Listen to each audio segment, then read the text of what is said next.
What is going on, everyone? Chris from Pickdawgz.com here with the Wraparound, where we're going to be breaking down the NHL action going down on Thursday, February 15th, 2024. If you like this content, smash that thumbs up, subscribe to our channel. Wouldn't be where it is today, the Pickdawgz channel, or the Wraparound wouldn't be where it is without you guys' love and support, so thank you so much for that.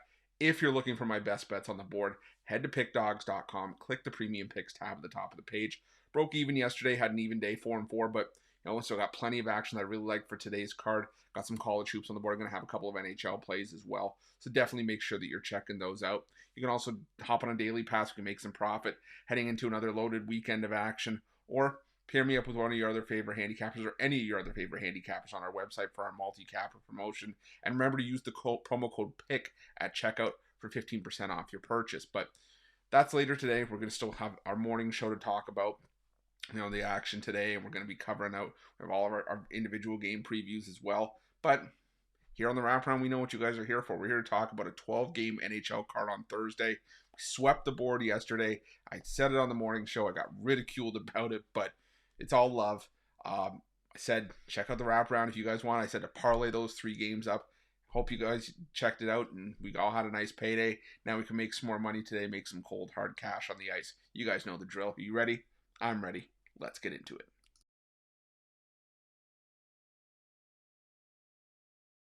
Our first game on Thursday's card takes us to the TD Garden, where the Boston Bruins take on the Seattle Kraken. And, I've gone on record here saying that I like this Boston Bruins team. I like backing them at home because they have been extremely profitable going back to the start of last year. 17-6-4 at home this season, and Seattle, not the same road team that they were last year. They're 11-12-6 on the road. But that being said, the Boston Bruins have looked frail in a couple of their games out of the All-Star break. They've dropped 3 of 4. There's been a lack of offense, as they've scored 2 goals or less in each of the 3 losses. And the Seattle Kraken, well, they've had problems of their own. They've scored 2 goals or less in each of their last 4. But head-to-head between these two teams, Seattle has actually covered the +1.5 puck line in all 4 all-time meetings between these two teams. The 3 wins for Boston have all been 1-goal victories, and there was a 3-0 win for the Kraken in Boston in January of last year.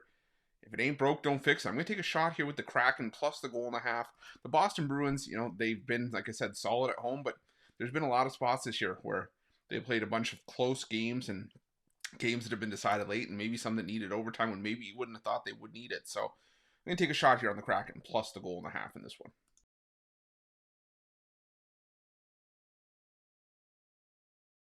Now we head to the KeyBank Center, where the Buffalo Sabres take on the Florida Panthers. And I'll tell you, the Florida Panthers sort of picking up pretty much right where they left off going into the All-Star break. This is a Florida team that's still playing extremely well right now. 7-2-1 in their last 10 games. They've won 3 straight, 7 of their last 8 as well. The Buffalo Sabres, they picked up a big 7-0 win over LA, and in a game that, I'm not going to lie to you, I didn't think they were going to beat up on the Kings, let alone beat them at all. But this is a different spot for me. I know the Florida Panthers come into this game on the second half of the back-to-back. They did just beat up on the Pittsburgh Penguins on Wednesday, but as much as I want to fade the back-to-back spot and take a shot on the home dog here, the reality is that the Buffalo Sabres continue to be inconsistent, far too inconsistent for my liking, and the Florida Panthers have owned this matchup in the last few years. 26-9 in the last 35 meetings between these two teams. They've won each of their last 4 trips into Buffalo. I got to take the Panthers in the reasonable price here at -156.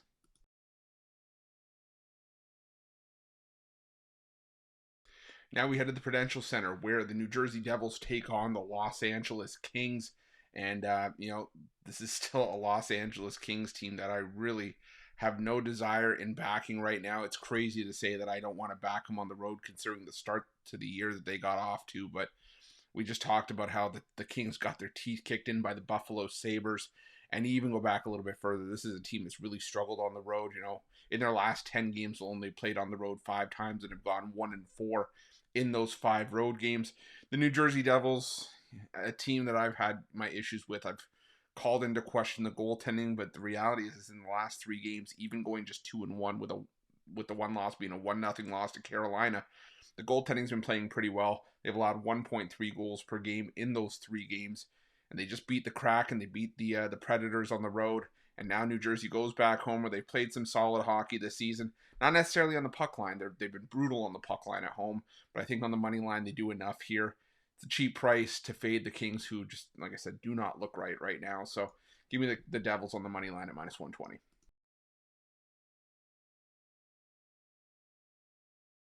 Now we head to Madison Square Garden for an original 6 matchup between the New York Rangers and the Montreal Canadiens. And this is a matchup that has actually been a lot tighter than I think a lot of folks would have expected in past years. The last 2 meetings between these two teams have both finished with the same 4-3 scoreline in a shootout. And, the actual 5 of the last 6 meetings have actually been 1-goal games. And I think we could have another tight affair here. The Montreal Canadiens, sure, they've had a couple of blowouts in their last couple of games. One went their way against Anaheim, one didn't in a 7-2 loss to St. Louis. But I still think this is a Montreal team that can battle hard. And, they play more competitive hockey on the road, 11-9-5 on the road this season compared to 11-14-3 at home. The New York Rangers have still been one of the best teams in the NHL this season. A lot of that has to do with great goaltending, but they've also scored 3 goals or less in 3 of the 4 games since the All-Star break. Like I said, I just, for whatever reason, envision this being a low-scoring, tight affair. I keep hanging around the 3-2 scoreline kind of range. So I'm going to go with the under 5.5 with a lean towards the Canadiens plus the goal and a half here. The under 24-9-7 in the last 40 meetings between these two teams at MSG. So give me the under 5.5 with lean towards Montreal plus the goal and a half as well.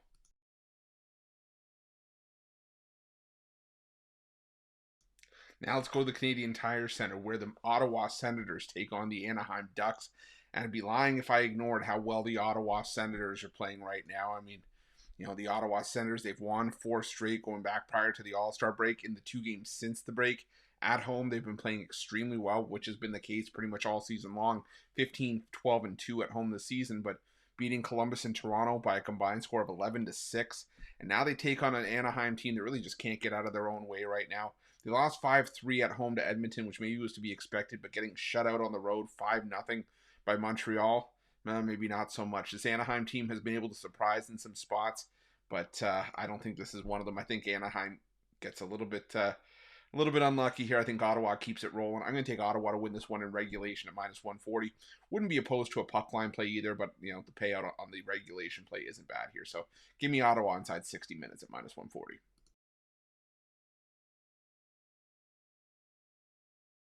Up next, we're going to the Amalie Arena, where the Tampa Bay Lightning take on the Colorado Avalanche.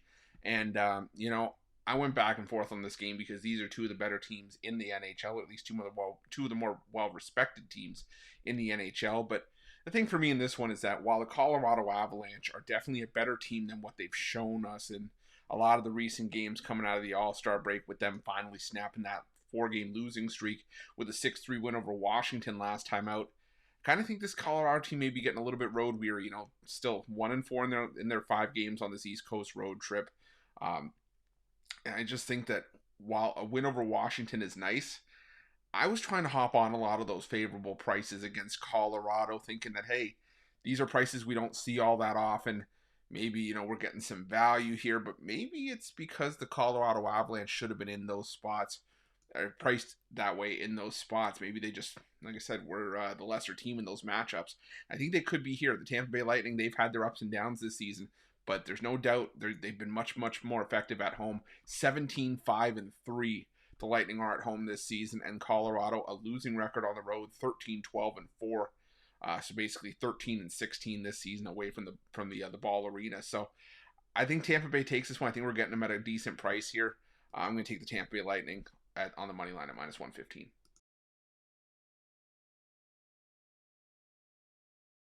Now we're going to Scotiabank Arena, where the Toronto Maple Leafs take on the Philadelphia Flyers. And, the Philadelphia Flyers still a team that should be well respected on the road this season. I mean, look at their puck line number, 22-4 on the +1, or I guess should say just on the puck line in general, away from home this season. But I still can't get there with the Philadelphia Flyers, even though they're on a 4-game win streak right now. I mean, they're playing extremely well, but a lot of those games were coming at home. Where, yeah, they haven't played their better hockey this season, but they've been picking up some wins. They beat Winnipeg, but then they also took advantage of Seattle and beat up on a slumping Arizona Coyotes team. But now they go into Toronto against a Toronto team that always has a bunch of offensive firepower. They won each of their last 2 home games, and head-to-head between these two teams, Toronto's had the bulk of the recent success, winning each of the last 6 meetings and 5 of the last 6 meetings in Toronto. I think the Maple Leafs find a way to get the job done here. I'm going to take the Toronto Maple Leafs on the money line at minus 162.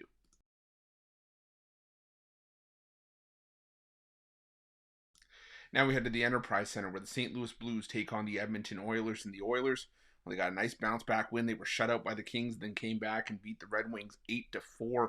And Connor McDavid 6 assists in that game, doing what Connor McDavid does. But I think there's some value here with the St. Louis Blues. You know, the Blues getting their first home game since the All-Star break, and at home is where St. Louis has played their better hockey this season. 15-9-1 at home compared to 13-13-1 on the road. And, you know, head to head, the St. Louis Blues have actually had the Oilers' number in recent years. You know, 28-13 in the last 41 meetings between these two teams. They've hit in 70% of the last 20 meetings in St. Louis. And Edmonton, you know, like I said, they've been inconsistent since having their win streak snapped in the first game after the All-Star break. I get why the Oilers are favored on the road here, but I think there's value here. I'm going to take a shot with the Blues on the money line at plus 155.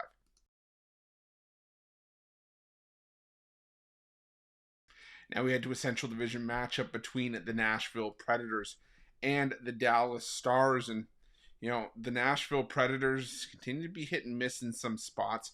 You know, they've been playing decent hockey at home for the better part of the season, but now it's started to switch to where they're actually more profitable on the road. They're 13-10-2 on the road compared to 14-14 at home. And that's not to say they won't win, you know, at home in this one, but they started to drop some games. They've dropped 4 of their last 5, while Dallas comes in playing some solid hockey, winning back-to-back games in 6 of their last 7 and 7 of their last 9.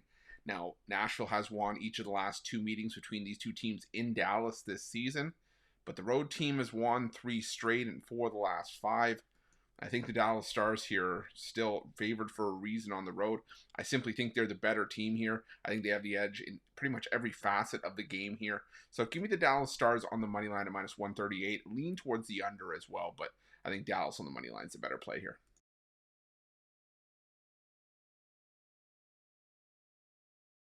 Now we head to the United Center where the Chicago Blackhawks take on the Pittsburgh Penguins.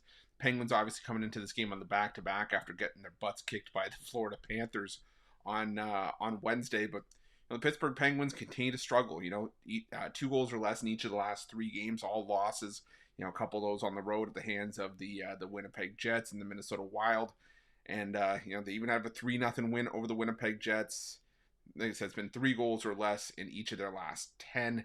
The offense just hasn't been there for the Penguins, but, I mean, it's been consistently bad for the Chicago Blackhawks as well. Have scored 2 goals or less in 8 of their last 10. So, to me, you have 2 teams that are having trouble finding the back of the net. I got to look towards the under 5.5 here. I know the Chicago Blackhawks are fully capable of getting blown out in this game.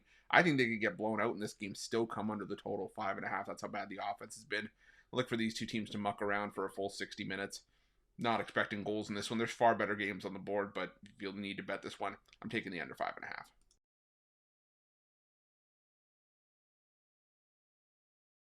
Now we head to the Scotiabank Saddledome where the Calgary Flames take on the San Jose Sharks. And, you know, if you've been following the Wraparound, you've been following me doing the hockey videos with Rod going back to last year, you know my stance on the Calgary Flames. I very rarely go out of my way to back Calgary in any way, shape, or form. They just had their 4-game win streak snapped with their first loss since the All-Star break with a 2-0 loss to the Rangers in their last matchup. But you know what I hate even more?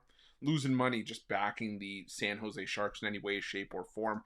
The Sharks continue to have issues scoring. They've scored 2 goals or less in each of their last 4 games. They've only had 1 game since the All-Star break, and they got shut out by the Winnipeg Jets on Wednesday on the first half of the back-to-back. Losing that game 1-0, and while the goaltending was great, now you got to turn to Mackenzie Blackwood, who simply hasn't been great this season himself. This is at the point where the San Jose Sharks could give up 2 goals. Even if the goaltending shows up, they can give up 2 goals and still find a way to lose in the puck line. That's how bad they've been. I think the Calgary Flames take it to the Sharks. They have in winning each of the last 5 meetings. They won those 5 meetings by a combined score of 24-11, and the Flames won all 5 of those games by 2+. I'm going to take the Calgary Flames on the puck line in this one.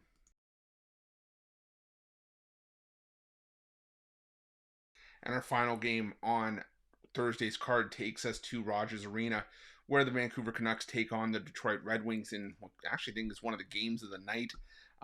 The Vancouver Canucks have been one of the best teams in the NHL, especially at home this season, 18-4-2 at home. The Detroit Red Wings, on the other hand, coming off an 8-4 loss to Edmonton last time out, like we mentioned earlier, and they are 12-11-1, so basically a 500 team on the road. But I think this one has plenty of potential to be entertaining. You know, the Detroit Red Wings have won the last 5 meetings between these two teams, and Vancouver, like I said, playing extremely well. I think the over definitely in play here because these are the top 2 scoring teams in the NHL in terms of goals per game. But I think that the plus 1.5 with the Red Wings is a great way to go here. Like I said, you know, even when the Vancouver Canucks have been winning games in this head-to-head matchup, sometimes they've been fairly close. You know, Detroit would have covered the plus 1.5 in 8 of the last 10 meetings between these two teams. And Vancouver, well, you know, even when they've been winning games, you know, 5 of their last 7 have been 1-goal games as well. Like I said, I think it's going to be fairly competitive. I think it's going to be back and forth. I think it's going to be high scoring. But I like the Red Wings plus the 1.5 to round things out. That's it. That's all the NHL action for Thursday, February 15th, 2024. Again, if you like this content, smash that thumbs up, subscribe to our channel, and hit that notification bell in the description of this video below to get notified when the newest and freshest content drops here at Pick Dawgz. If you're looking for my best bets, again, you can find those at Pick Dawgz Premium, and make sure to let me know your NHL picks in the comment section below. Thanks for watching. Good luck.